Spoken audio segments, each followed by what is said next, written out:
our panelists, Imam Sine, Yukar Para, Takam Nizar, and Tarkantu. The topic we will be tackling about today is social media and cybercrime. We all know what social media is. It is something that we use in our day-to-day life. So Sine, would you please elaborate more on what social media is and its advantages? Yes, sure. As we all know, social media is a tool that is very popular because of its user-friendly features and also because it gives people chances to connect with each other across distances. In other words, the world is at our fingertips thanks to social media. The youths like myself and all of you are one of the most dominant users of social media. When we look at the positive aspects of social media, we find numerous advantages. The most important, being a great device for education. All the information we require is just a click away.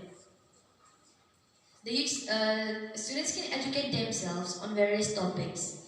Moreover, lab lectures are possible because of social media. You can attend a lab lecture happening in America while sitting in India. Furthermore, as more and more people are distancing themselves from newspapers, they are depending mostly on social media for news. We are always updated on the latest happenings of the world through it, and a person becomes more socially aware of the issue of the world. Distance is not a barrier anymore because of social media. For instance, you can communicate with each other overseas easily. And most importantly, social media provides a large platform and a great audience for a budding artist to show their talents and, and also for the companies to promote their brands for freely. Yes, thank you, Sina, for that. And like we all know, there are always two sides of a coin. If there are advantages, there are also cons of using social media. Kantu, would you please comment on disadvantages of social media? Thank you, Il. Just like Il here said that there are both advantages and disadvantages of social media. Since Sine already talked about the advantages of social media, I will be talking about the disadvantages of social media. Despite of having many unique advantages, social media is considered one of the most harmful elements of society. If the use of social media is not monitored, it can lead to grave consequences. Next is the addiction of social media, which is quite common amongst the youth. This addiction hampers with the academic performance of students as they waste their time on social media instead of studying. Social media is also used to spread fake news, which poisons the mind of peace-loving citizens. And one of the most harmful ones is the invasion of privacy. The oversharing happening on social media makes the children a target for predators and hackers. It also leads to cyberbullying, which affects any person significantly. In short, surely social media has both advantages and disadvantages, but it all depends on the user at the end. The youth must particularly create a balance between their academic performance, physical activities, and social media.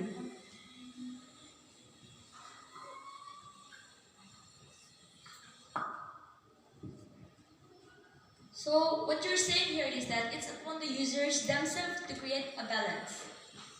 Sine, would you agree with this statement?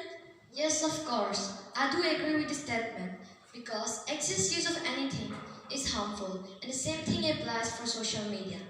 Therefore, we must try to live a satisfying life with the right balance. Yes, thank you, Sina and Kanto, for that. And like Sina said earlier, social networking grows tremendously each day, and it also provides fertile grounds for hackers looking to commit cybercrime. And cybercrime is a very easy means to target someone because it requires only a computer, a network connection, and a criminal intent. So Nizar, kindly tell us what first comes to your mind when you hear someone say cybercrime. Well, cybercrime is a very vast subject to talk about. I will try to explain it in a short and easy word. Many people think that only stealing someone's private data is a cybercrime, but in defining terms, we can say that cybercrime refers to the use of an electronic device like computers, laptop, etc. for stealing someone's data or trying to hurt them by using a computer.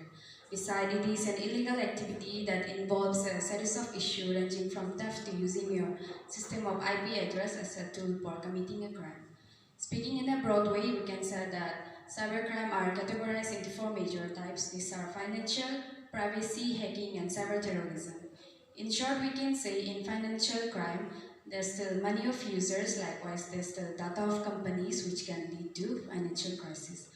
Every year, hackers steal lakhs and crores of rupees of businessmen and government, and because of this invasion of privacy, they even commit suicide. In hacking, they destroy website to cause damage or loss to the owner. They also make changes in the existing website to diminish its value, and cyber terrorism is the unlawful attacks and threats of attacks against computer network to provoke fear or to intimidate the government. Yes, cybercrime is really something to fear about, but there is no use of knowing about cybercrime if we don't know the situation in our state or in our country. So, Para, can you please tell us about the cybercrimes in our state and in our country? If you are talking about cybercrimes in Arunachal Pradesh, our state has one of the lowest rate of cybercrimes in India. In 2018, the Itanagar police reported around 17 cases, of which 7 has been solved. And at Naharlagan police station, 6 cases have been registered. It is a very low number of cases considering the cases in the other states. But with time and development, the number of cases will increase. So we should take measures to prevent cybercrimes. Whereas if we are talking about cybercrimes in India, Wipro is a massive community of millions and billions of users. And websites and also people access it for different uses like shopping, movies, music, e-commerce, etc.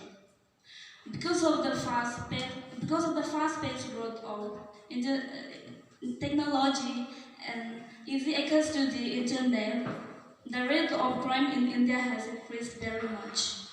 Due to all these issues, the cybersecurity has become a major concern for our Indian society. Thank you, Para. Moving on, Kantu, can you please tell us ways to prevent cybercrime since you seem to know a lot about this topic? The most important thing to prevent a cybercrime is probably a cybersecurity. If our security level is high, it would be very hard to invade our privacy. But that is what I think. And never tell your personal information just to anyone, or it could lead to cyberbullying, which is very common among the students like ourselves. And the government has also made several laws related to cyber crimes, and the government has also introduced cyber cells in the police station to counter the problem of cyber crimes as fast as they can. Yes, thank you. Thank you, Kantu, for telling us ways to prevent cybercrime. Now, Para, I would like to ask you a very important question.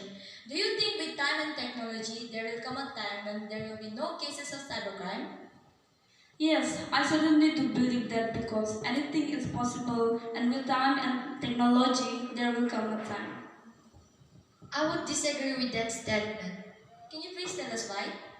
because cyberbullying, cybercrime is relentless and undiminished and unlikely to stop because it is just too easy and too rewarding. And also the chances of being caught or punished are also very less. But so I don't think it will ever end. But if we take certain steps, I'm sure we all can reduce the cases of cybercrimes.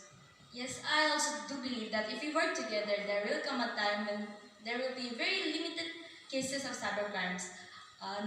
Since we are almost out of time, Nizar, would you like to say something to our audience? Yes, social media can be used as a plus to have a greater positive impact on the world. The web should be used to inspire others, not to hate or to harm others. Thank you, Nizar. And Kantu, any last piece of advice for our audience? It's easy to be mean when you're anonymous. There's a lot of people who wouldn't have the courage to say in person what they do online, but you can't listen to somebody you don't even know. And opinions of your friends and family matter, but you can't listen to somebody who is nobody to you. That was a very beautiful piece of advice. Now, since we have come at the end of our panel discussion, I thank you all once again for being gathered here.